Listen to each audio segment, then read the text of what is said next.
Hey, this is Dexter, and this video is on why am I addicted to food. So, if you're addicted to food, watching this video should hopefully give you some information that will help you manage that addiction and hopefully work towards transcending it. And first and foremost, congratulations on looking for help with this topic, as addiction to food affects a lot of people, and many people don't look for help. Transcending or working to even just reduce your addiction to food can have really wonderful effects in your life. Aside from losing weight and being healthier, it can allow you to use that energy that you used to use that was focused on being addicted to food towards something else. Maybe towards more self-love, self-acceptance, towards a project that's meaningful to you.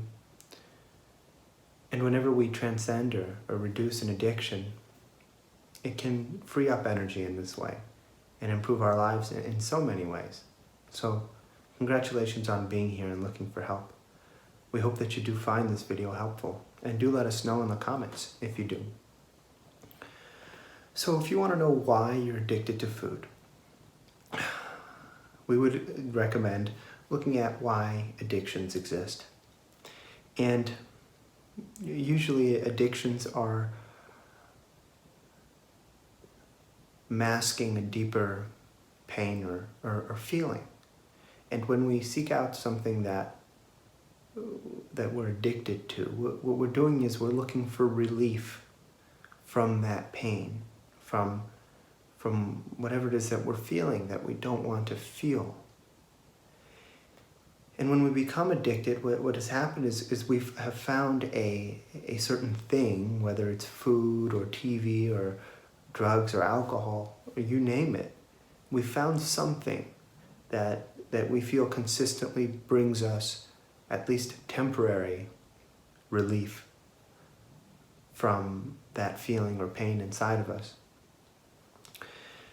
And that feeling or pain inside of us, it can come from a variety of things, and ultimately it is facing that pain or feeling inside of us that allows us to transcend the addiction.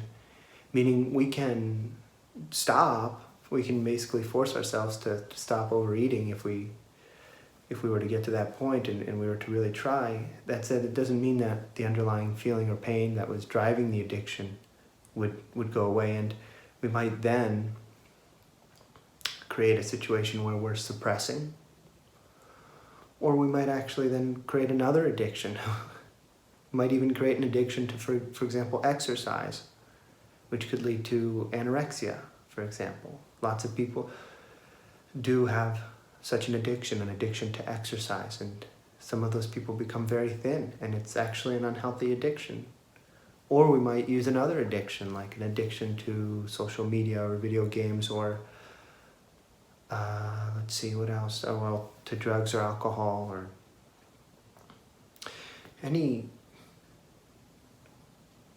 unpleasant pain or fear or feelings inside of us, any stress or anxiety that we're trying to cope with and from, can create imbalance in our lives. And these feelings, these pains, what some might call karmas, bubble up when they bubble up. And so you might have not had this addiction in the past, and then it started at some point, and that's normal. In our perspective, in my perspective, these situations come up and ultimately for a beneficial reason, and it's for us to process out some element of pain or fear or trauma or misunderstanding or karma from our past. And when we do, our life gets a lot better. Things really improve for us. And so understanding why you're addicted to food is very important to understand. That said, we would suggest asking more deeply, what is driving the addiction? if you ask why you're addicted to food, you might find the answer to that question. Finding out why you're addicted to food as opposed to drugs or alcohol might not be as helpful in your process of transcending the addiction as might asking another question. And of course, the questions we ask are indicative of the results we get in our life. So, well, let's first talk a little bit more about that original question, the question that you're asking. Why am I addicted to food? And let's answer that question rather directly. Food is your particular chosen escape or distraction from the pain within you, the feeling within you. And if food stopped offering you that relief, then you would likely stop eating the food. That said, food can offer relief, especially when it's tasty and it's time-consuming, meaning it's something for us to sort of focus on for a period of time. It distracts us for that period of time away from the feeling inside of us that we're attempting to avoid. And why that particular addiction? Why food and not exercise? Some of you out there might wish you had an addiction to exercise. While we would recommend approaching all of life with optimally from balance. So why food? Well, sometimes, most of the time, people choose an addiction that works with their set of beliefs and judgments and past and history. And for example, in a house of alcoholics, it might be sort of standard, expected, normal, traditional for someone to choose alcohol as the addiction. And in a life where in our home life there weren't people who were addicted to alcohol or drugs, and those were very judged as bad and wrong, it might be that food is seen as a more acceptable outlet for relief. And so, and it's very complex. It's never, these aren't rules. It's never that simple, really. Meaning that someone can come from a very well-to-do Christian, for example, household where drugs are judged and whatnot, and the person might, in a rebellious fashion, seek out drugs, and that happens all the time. It happens often. And so, the reason why you chose food is particular to you. And we would recommend that possibly the more fruitful question, the more helpful question would be, why am I addicted to anything at all? What is driving my addictive behavior? Whether it's to food, to alcohol, to TV, to social media, to video games, to anything that you're addicted to gossip even. And a possible way to approach that question would be to begin to introspect on what it is you feel right before you get that craving or during that craving. When the craving strikes and you start to feel like I have to be eating, or I need some food now, or I want this food. Or maybe you're overeating, so when you get full and you say, no, I gotta keep eating. Instead of starting to judge yourself, saying, oh my gosh, I'm eating too much, I shouldn't be eating.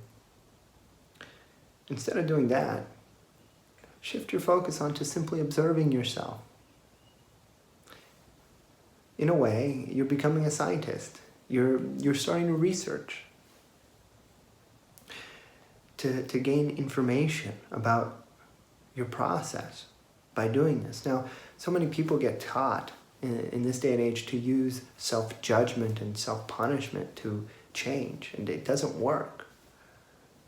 I mean, and that's partially why in those households where drugs and alcohol are judged, so many of the children seek out drugs and alcohol.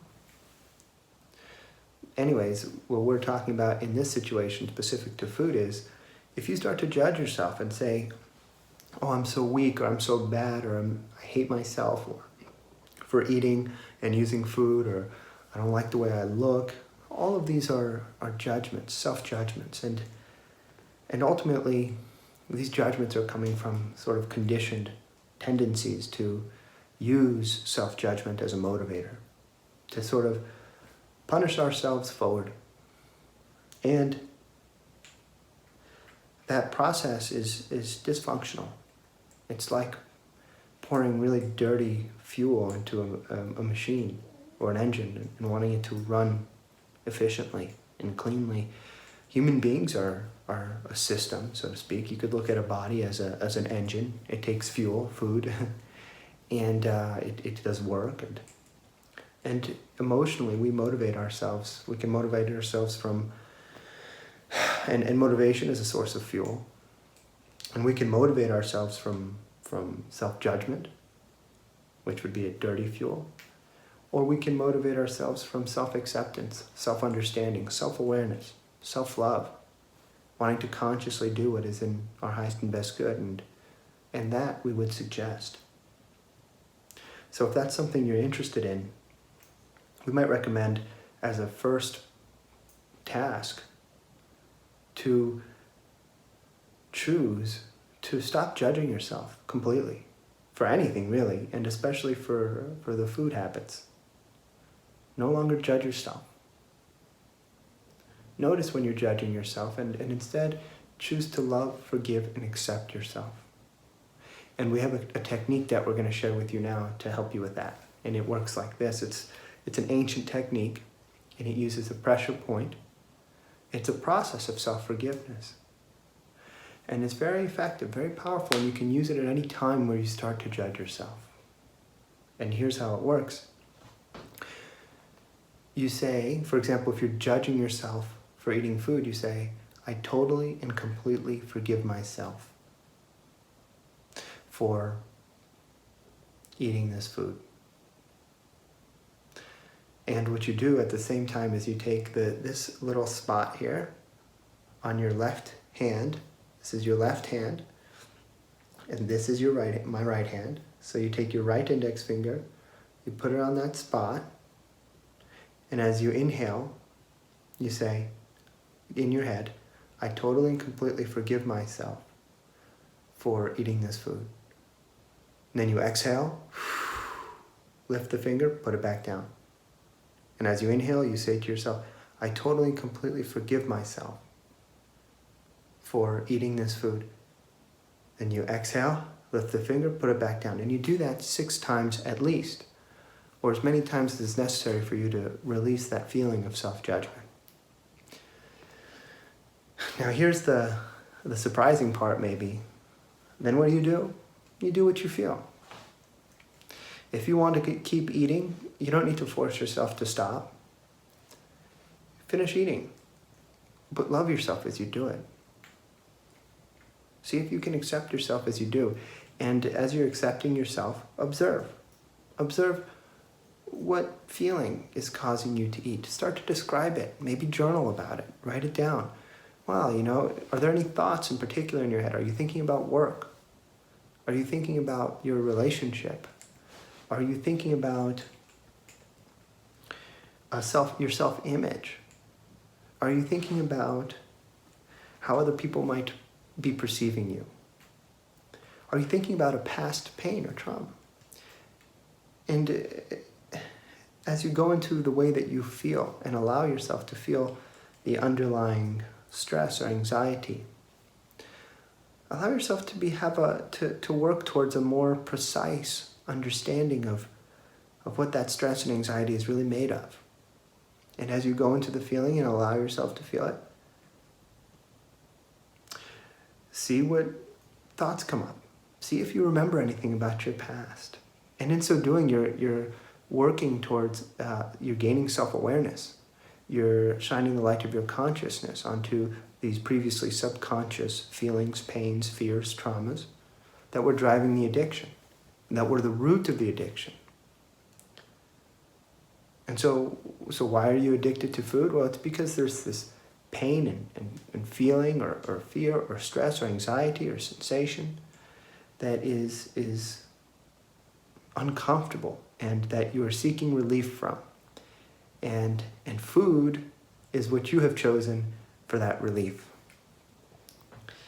And that's okay, because it is part of your learning process. And as you shed the light of your consciousness on this, you're going to learn a process of self-awareness. You do have the capacity to transcend this.